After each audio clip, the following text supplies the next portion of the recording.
Hey y'all, Michelle Raza here with the Finding Yourself Book Club.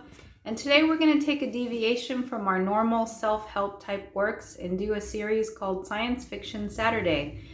So we're going to be discussing Robert Heinlein's Stranger in a Strange Land. This is a work of fiction, but many of the ideas in this book really did impact me and helped shape a lot of my thinking. Some of it is way out there and not advisable. Some of it is pure fiction, right? It's a story, but it's a really cool book. So I hope that you can pick up your own copy and follow along with us as we dive into it.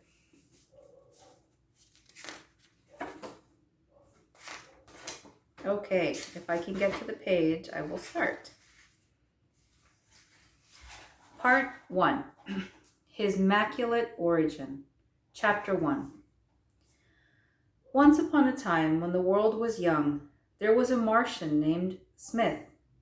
Valentine Michael Smith was as real as taxes, but he was a race of one. The first human expedition from Terra to Mars was selected on the theory that the greatest danger to man in space was man himself. At that time, only 8 Terran years after the founding of the first human colony on Luna, any interplanetary trip made by humans necessarily had to be made in weary freefall orbits, doubly tangent semi-ellipses from Terra to Mars, 258 days. The same for the return journey, plus 455 days waiting at Mars, while the two planets crawled slowly back into relative positions which would permit shaping the doubly tangent orbit, a total of almost 3 Earth years. Besides its wearing length, the trip was very chancy. Only by refueling at a space station, then tacking back almost into Earth's atmosphere, could this primitive flying coffin, the Envoy, make the trip at all. Once at Mars, she might be able to return if she did not crash in landing, if water could be found on Mars to fill her reaction mass tanks, if some sort of food could be found on Mars, if 1,000 other things did not go wrong. But the physical danger was judged to be less important than the psychological stresses. 8 humans, crowded together like monkeys for almost 3 Terran years, had better get along much better than humans usually did. An all-male crew had been vetoed as unhealthy and socially unstable from lessons learned earlier. A ship's company of 4 married couples had been decided on as optimum, if the necessary specialties could be found in such a combination. The University of Edinburgh prime contractor subcontracted crew selection to the Institute for Social Studies. After discarding the chaff of volunteers useless through age, health, mentality, training, or temperament, the Institute still had over 9,000 candidates to work from, each sound in mind and body and having at least one of the necessary special skills. It was expected that the Institute would report several acceptable 4-couple crews. No such crew was found. The major skills needed were astrogator, medical doctor, cook, machinist, ship's commander, cementician, chemical engineer, electronics engineer, physicist, geologist, biochemist, biologist, atomics engineer, photographer, hydroponicist, rocket engineer. Each crew member would have to possess more than one skill or be able to acquire extra skills in time. There were hundreds of possible combinations of 8 people possessing these skills. There turned up 3 combinations of 4 married couples possessing them, plus health and intelligence. But in all 3 cases, the group dynamicist who evaluated the temperament factors for compatibility threw up their hands in horror. The prime contractor suggested lowering the compatibility figure of merit. The Institute stiffly offered to return its $1 fee.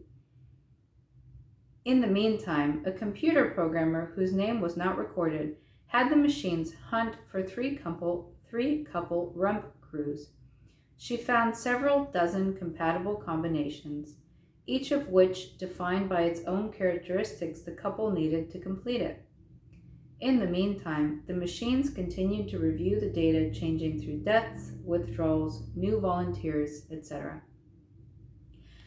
Captain Michael Brandt, MS, Commander DF Reserve Pilot, Unlimited License, and veteran at 30 of the moon run, seems to have had an inside track at the Institute, someone who is willing to look up for him the names of single female volunteers who might, with him, complete a crew, and then pair his name with these to run trial problems through the machines to determine whether or not a possible combination would be acceptable.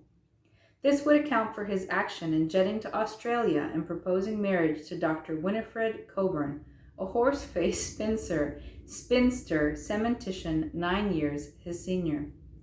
The Carlsbad archives pictured her with an expression of quiet good humor, but otherwise lacking in attractiveness. Or Brandt may have acted without inside information, solely through the trait of intuitive audacity necessary to command an exploration. In any case, lights blinked, punched cards popped out, and a crew for the Envoy had been found. Captain Michael Brandt, commanding, pilot, astrogator, relief cook, relief photographer, rocketry engineer. Dr. Winifred Coburn Brandt, 41, cementician, practical nurse, stores officer, historian. Mr. Francis X. Sini, 28, executive officer, second pilot, astrogator, astrophysicist, photographer. Dr. Olga Kovalik Sini, 29, cook, biochemist, hydroponicist. Dr. Ward Smith, 45, physician and surgeon, biologist. Dr. Mary Jane Lyle Smith, 26, atomics engineer, electronics and power technician. Mr. Sergei Rimsky, 35, electronics engineer, chemical engineer, practical machinist and instrumentation man, cryologist. Mrs. Eleonora Alvarez Rimsky, 32, geologist and selenologist, hydroponicist. The crew had a well-rounded group of skills, although in some cases their secondary skills had been acquired by intensive coaching during the last 4 weeks before blastoff. More importantly, they were mutually compatible in their temperaments. Too compatible, perhaps. The Envoy departed on schedule with no mishaps. During the early part of the voyage, her daily reports were picked up with ease by private listeners. As she drew away and the signals became fainter, they were picked up and rebroadcasted by Earth's radio satellites. The crew seemed to be both healthy and happy. An epidemic of ringworm was the worst that Dr. Smith had to cope with. The crew adapted to free fall quickly, and no anti-nausea drugs were used after the first week. If Captain Brandt had any disciplinary problems, he did not choose to report them to Earth. The Envoy achieved a parking orbit just inside the orbit of Phobos and spent 2 weeks in photographic survey. Then Captain Brandt radioed, "We will attempt a landing at 1200 tomorrow GST, just south of Lacus Soli." No further message was ever received. Chapter 2. It was a quarter of an Earth century before Mars was again visited by humans. 6 years after the Envoy was silent. 1 second.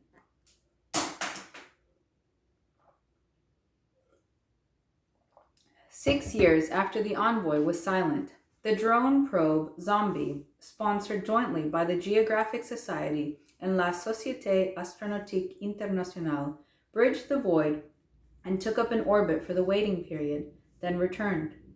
The photographs taken by the robot vehicle showed a land unattractive by human standards. Her recording instruments confirmed the thinness and unsuitability of the Aryan atmosphere to human life. But the Zombie's pictures showed clearly that the canals were engineering works of some sort, and there were other details which could only be interpreted as ruins of cities. A manned expedition on a major scale and without delay surely would have been mounted had not World War III intervened.